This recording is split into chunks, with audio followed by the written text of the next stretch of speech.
অন্যান্য ডিস্ট্রিক্টের মতন আমাদের রাঙ্গুনিয়াতেও শুরু হয়ে গেছে দর্শনের সংখ্যা।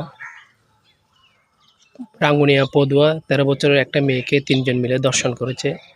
এই ধর্ষণটা জঘন্যতম একটা কাজ, যে কাজটা কোনো মানব করতে খুব ভয় পায়।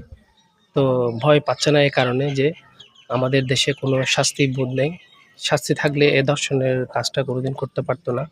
তো আমি দেশবাসীর কাছে এবং প্রশাসন, ইউনো সাহেব এবং সরকারের কাছে আকুল আবেদন, এ ধর্ষণের দৃষ্টান্তমূলক শাস্তি দাবি করছি।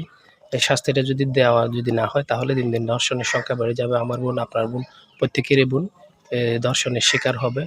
সবার কাছে অনুরোধ, আপনারা সবাই প্রতিবাদ জানান। প্রতিবাদ জানালে একদিন এই ধর্ষণের সংখ্যাটা নির্মূল হবে।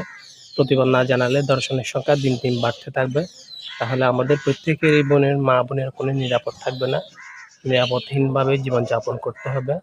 এখন খুবই কম সময় থাকতে ধর্ষণের সংখ্যাটা যদি বৃদ্ধি হওয়ার আগেই আমরা সবাই প্রতিবাদ জানাই, তাহলে ধর্ষণের সংখ্যাটা কমে যাবে।